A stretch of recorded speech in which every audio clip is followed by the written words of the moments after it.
Good morning, everybody. And as Dr. Brent said, I'm Jared.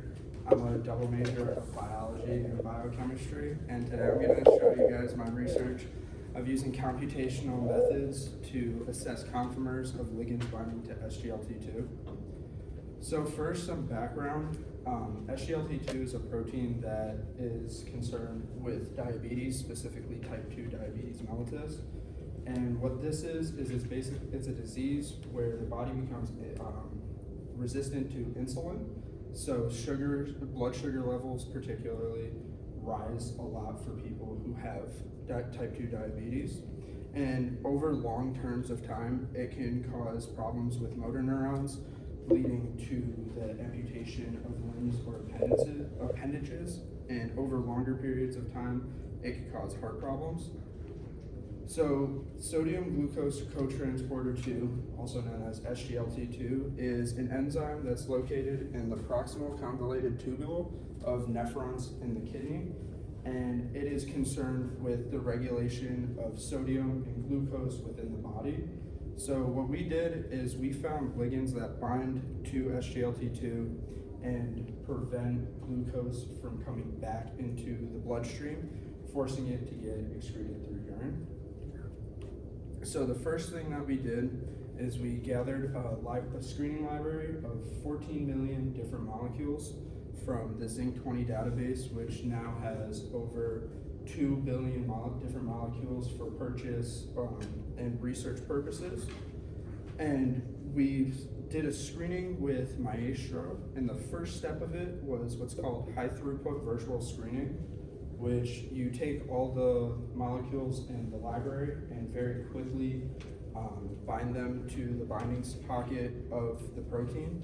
It's a very quick process with most molecules being done in less than a second, and it doesn't provide much accuracy as compared to the next step, which is called Glide SP, and that takes the best hits of the molecules from HTVS and runs them in a more computationally heavy screening manner, and that takes about 1 second per molecule. And then once we were done with that, we took the best hit molecules from SP and ran it in Glide XP with expanded sampling. And what this is it allows for 80 positions of the molecule at one time to be docked to the protein. And this takes about 15 seconds, and out of all of this, it's the most accurate method of binding determinant. So next, what we did was we used a program called Spartan 20, and here we could assess the conformers of drugs. Conformers are how the molecules turn around single bonds, and the different positions can allow for different interactions with the protein. And by doing this, we get the lowest energy conformation of the molecule, which is the lowest energy that it would be pre-binding to the protein.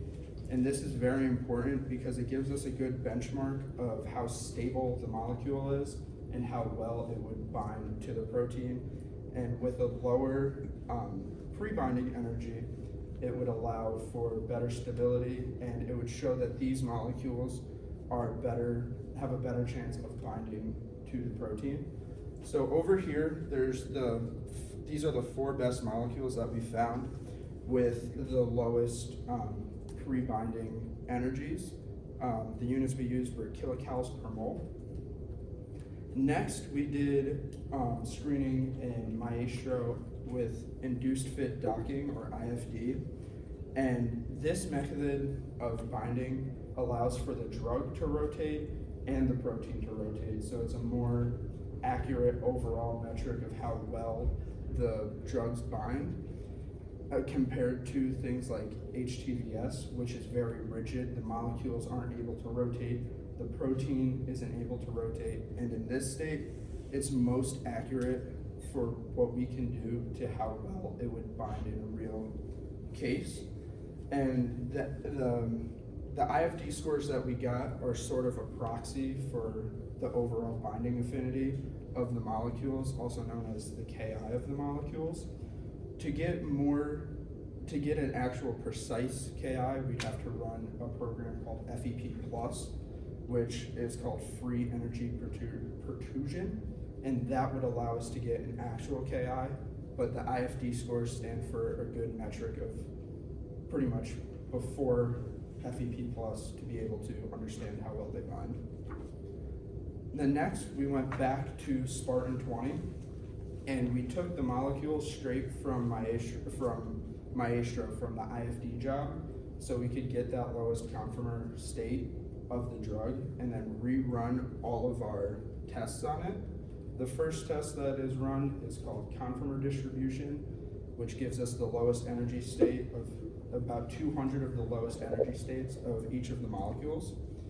Then after that, we do what's called semi-empirical calculation, which is kind of like, it follows the same workflow kind of as HTVS, where it's just more accurate, more time consuming. And then lastly, we did a Hartree-Fock calculation of each of the each of the molecules. And that allows us to take in for account quantum mechanical matters that would occur binding the drug to the protein. And then we also calculated the energy expenditure, which is the amount of energy the molecule used to bind to the protein. And whatever the lower the expenditure is, preferably or less than or equal to 20 kilocalories per mole, gives a good metric for, again, how well the molecule binds to the protein. And then, thanks to Dr. Zhao Li, we were able to run some of our molecules in cell line tests. And from this cell line test, we tested our drugs against a control in empafloxacin, which is on the market under the common brand name Jardiance. And this was an assay of glucose uptake. So how much glucose cells in the cell line were able to uptake while having our molecules binded to them. And if you look here at epafloxacin, it's around at 1.7. So if you look, pretty much all of the molecules except for number 1 and number 3, when they bind, are able to inhibit the uptake of glucose better than Jardiance, which is FDA approved and on the market. So along as in the metrics of glucose uptake, it does a very good job, but there need to be more testing done in cell lines and in toxicology to make sure that the drugs aren't harmful to somebody who would be taking them. Thank you very much.